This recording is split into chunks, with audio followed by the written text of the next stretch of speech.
जय गुरुदेव, जय गायत्री माता और मेरा उन सभी भाई बहनों से सादर प्रणाम जो ये वीडियो देख रहे हैं या मेरे चैनल को सब्सक्राइब किए हुए हैं।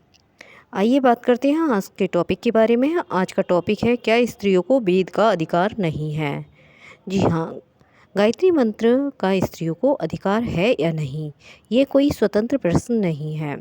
अलग से कहीं ऐसा विधि निषेध नहीं कि स्त्रियां गायत्री जप करें या ना जपें। यह प्रश्न इसलिए उठता है, यह कहा जाता है कि स्त्रियों को वेद का अधिकार नहीं है। चूँकि गायत्री भी वेद मंत्र है, इसलिए अन्य मंत्रों की भांति उसके उच्चारण का भी अधिकार नहीं होना चाहिए। स्त्रियों को वेदाधिकार न होने का निबंध वेदों में नहीं है।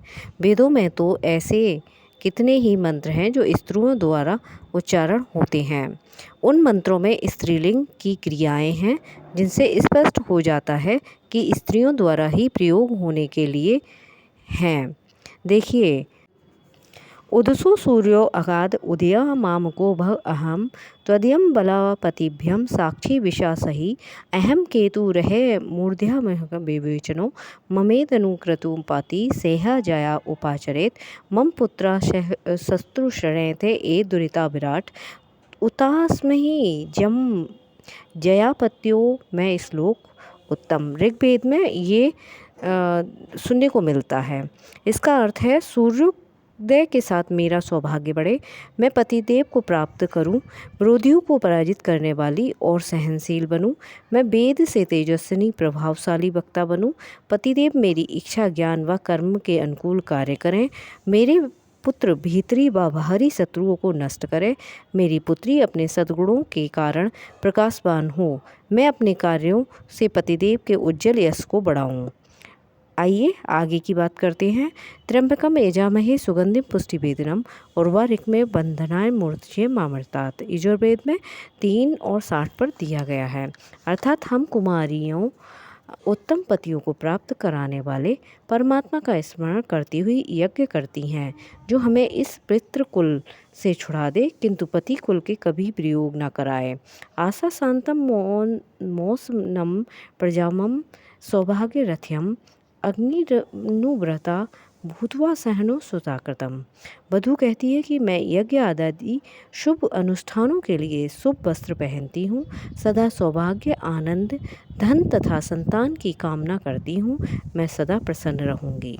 वेदाज्ञ सभी रति वेदसो त्वाम वेदों में बिंद वेदये धृत बंतम कुलयनीम राश्योपोषम सहस्रणम वेदो वाजम ददातु मैं वेदो वीरम ददातु मैं। कांटम संहिता में दिया गया है, जिसका अर्थ है, आप वेद हैं, आप श्रेष्ठ गुणों और ऐश्वर्य को प्राप्त कराने वाले, ज्ञान लाभ के लिए आपको भली प्रकार प्राप्त करूं।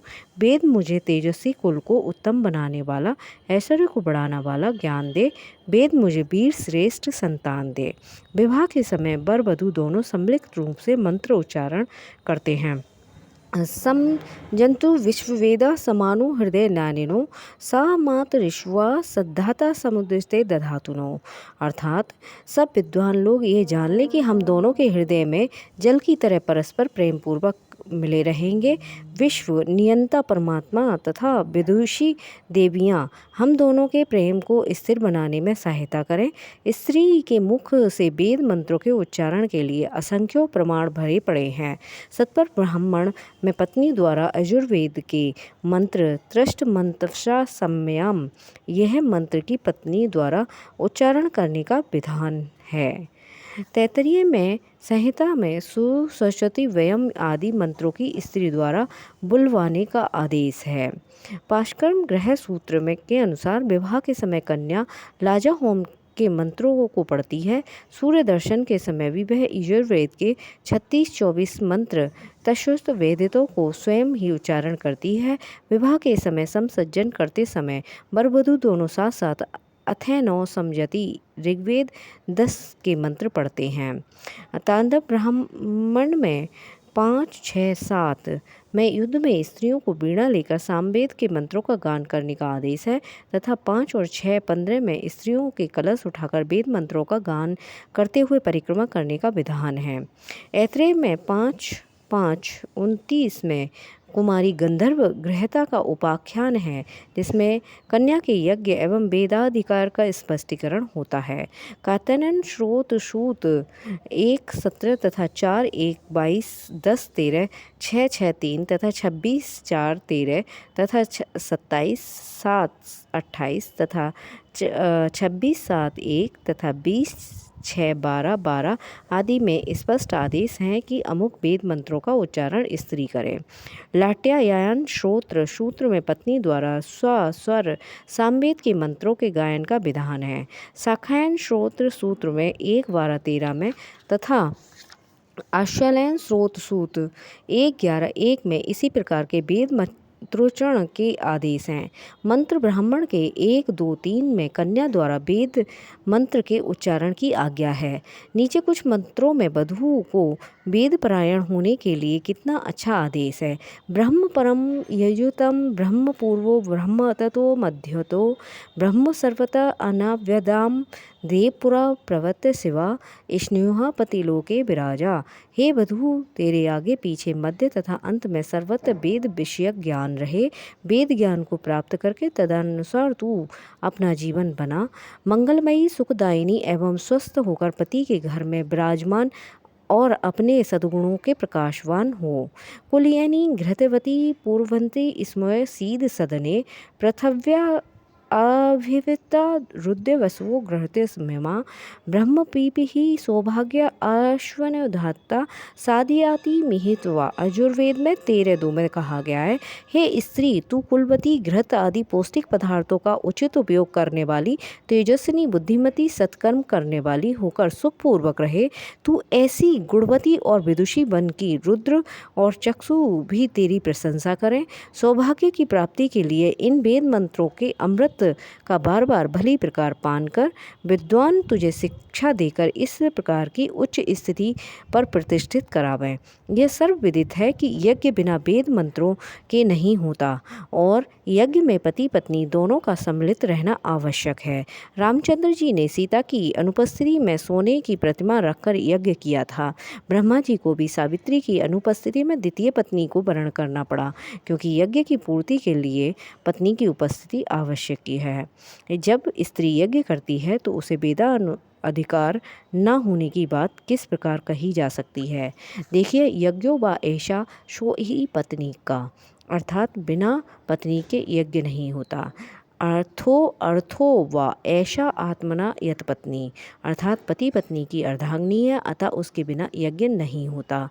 या दाम्पति समनाशा समुता आवाधावता देवोसा निर्तया सरा। हे विद्वानों, जो पति पत्नी एक मन होकर यज्ञ करते हैं और ईश्वर की उपासना करते हैं, वही यज्ञ पूर्ण माना जाता है। विवित्वा तपस्या मिथुना अवश्य यद गंतराद्वा महुसते। हे परमात्मा, ने तेरे निमित्त यजमान पत्नी समेत यज्ञ करते हैं, उन लोगों को स्वर्ग की प्राप्ति कराता है, अतएव वे मिलकर यज्ञ करते हैं। अग्निहोत्रम श्रवणा चा कार्य पत्नियां प्रतिदिनम बलिचर्म चा नैतिकम। पति पत्नी प्रतिदिन अग्निहोत्रम संध्यापना बलि वैश्य आदि नित्य कर्म करें। यदि पुरुष ना हो तो अकेली स्त्री को भी यज्ञ करने का अधिकार है। होमे कर्तार स्वमाभ्यो पतना दया। होम करने से पहले स्वयं यजमान का स्थान है, वह ना हो तो पत्नी पुत्र आदि करे। पत्नी कुमार पत्नी व शिष्यो वायंक्वे यथाकृतम पूर्वपूर्वस्य चावव विद्वाश्वते। यजमाने प्रधान सत्य पत्नी पुश्चात कनश्यता कश्यते शतुर्भूता भाग्ने सुतासते। उपयुक्त दोनों श्लोकों का भावार्थ यह है कि यजमान हवन के समय किसी कारण से उपस्थित ना हो सके तो उसकी पत्नी, पुत्र, कन्या, शिष्य, गुरु, भाई आदि कर लेवे। आज का टॉपिक इतना ही काफ़ी, आगे बात करते हैं कल के टॉपिक में, और तब तक के लिए मेरा नमस्कार। मेरी आप सभी से विनती है कि आप इस वीडियो को ज़्यादा से ज़्यादा शेयर करें, लाइक करें, कमेंट करें, जिससे दूसरे भी इसका लाभ उठा सकें। जय गुरुदेव, जय गायत्री माता।